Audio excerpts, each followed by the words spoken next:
Assalamualaikum warahmatullahi wabarakatuh. Salam guru penggerak.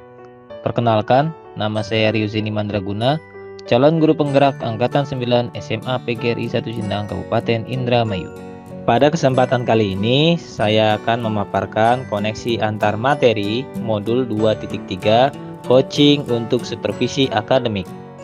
Setelah saya mempelajari modul 2.3, berikut kesimpulan dan refleksi yang bisa saya buat.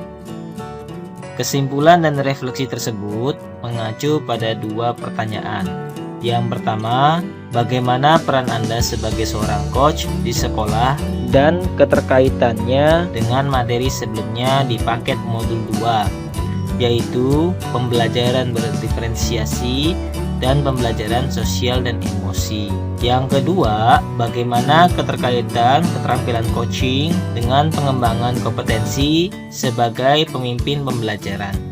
Pengalaman atau materi pembelajaran yang baru saja diperoleh.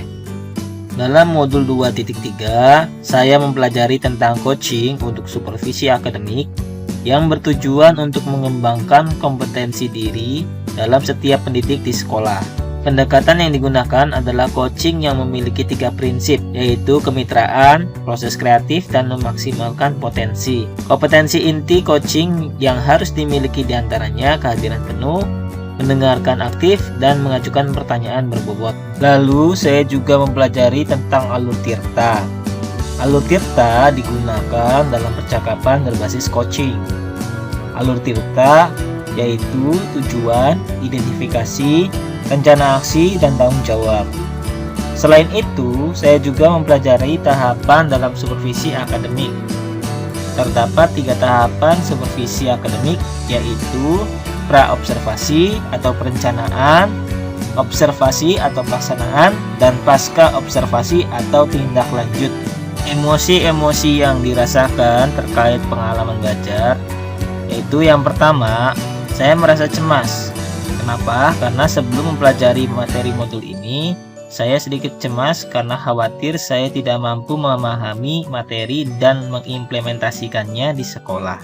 Lalu, saya merasa tertarik karena setelah saya mempelajari modul ini dalam kegiatan eksplorasi konsep, saya mulai tertarik mempelajari modul ini secara lebih mendalam. Yang ketiga, bahagia. Saya merasa bahagia saat saya mampu melakukan praktik coaching bersama rekan CGP dalam ruang kolaborasi dan demonstrasi kontekstual. Yang keempat, optimis. Saya optimis untuk mengimplementasikannya di sekolah. Apa yang sudah baik berkaitan dengan keterlibatan diri dalam proses belajar. Saya mampu berkolaborasi dengan rekan sesama CGP saat mempraktikkan proses coaching menggunakan alur tirta dan sesuai dengan prinsip coaching dalam ruang kolaborasi dan demonstrasi kontekstual, baik berperan sebagai coach, coachee maupun sebagai pengamat atau observer.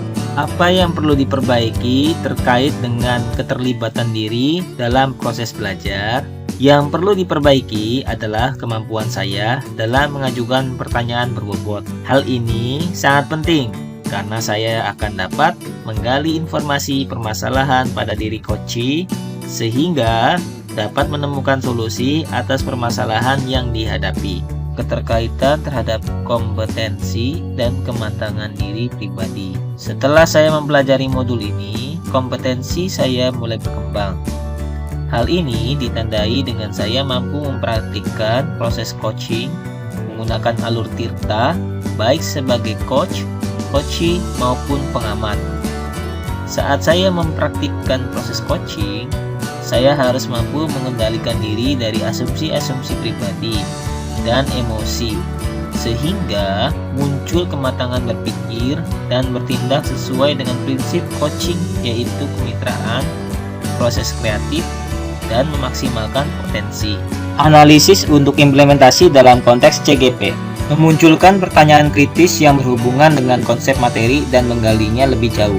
Bagaimana agar prinsip coaching dapat diterapkan dalam kegiatan supervisi di sekolah? Prinsip coaching dapat diterapkan jika kepala sekolah memiliki pengetahuan tentang coaching dalam supervisi akademik dan mau mengimplementasikannya. Kegiatan supervisi tidak boleh hanya bertujuan sebagai bagian penilaian guru saja. Namun, supervisi harus dijadikan sebagai sarana untuk meningkatkan kompetensi akademik guru.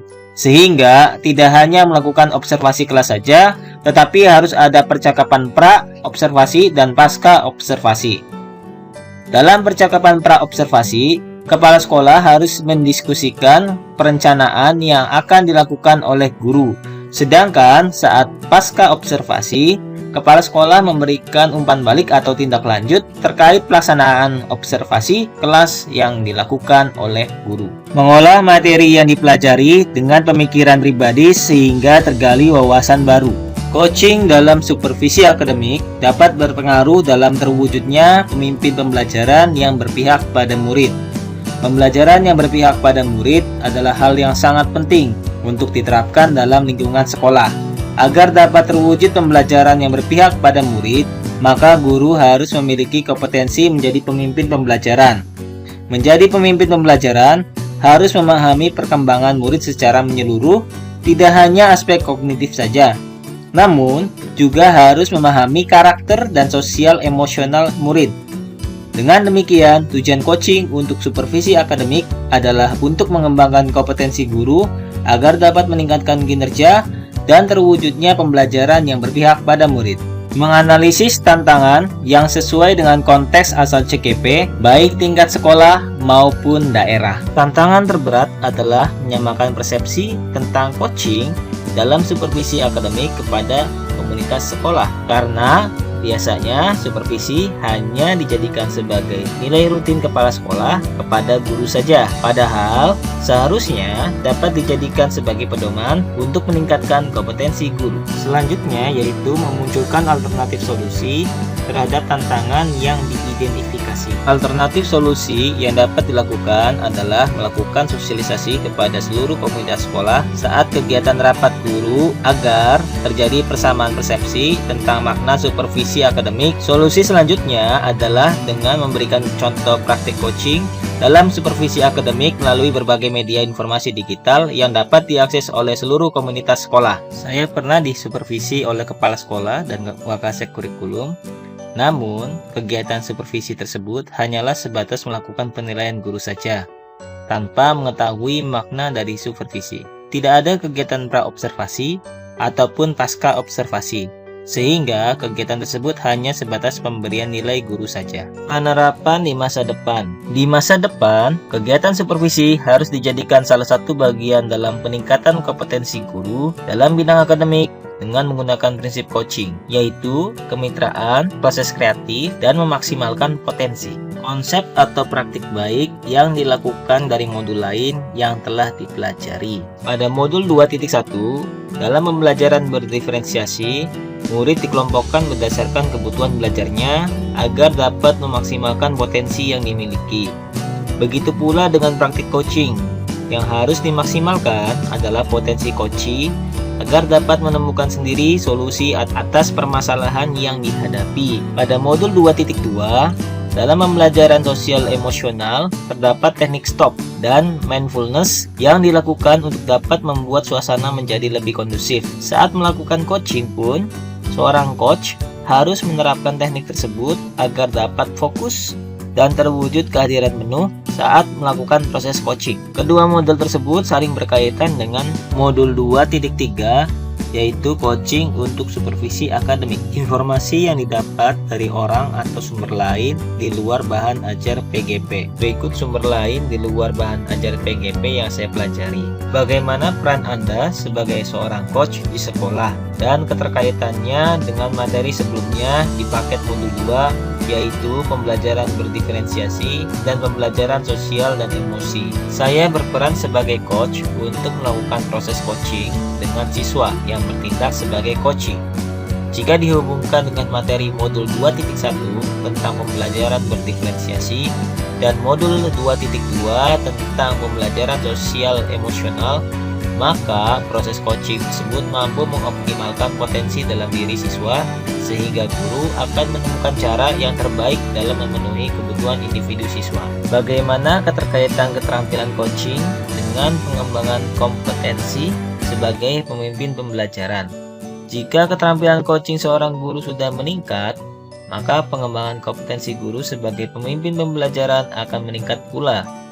Percakapan-percakapan coaching membantu para guru berpikir lebih dalam untuk menggali potensi yang ada di dalam diri dan komunitas sekolahnya, sekaligus menghadirkan motivasi internal sebagai individu pembelajar yang berkelanjutan yang akan diwujud nyatakan dalam buah pikiran dan aksi nyata demi tercapainya kualitas pembelajaran yang berpihak pada murid. Jadilah guru yang dirindukan keberadaannya, bukan guru yang dibenci kehadirannya. Wassalamualaikum warahmatullahi wabarakatuh. Salam guru penggerak.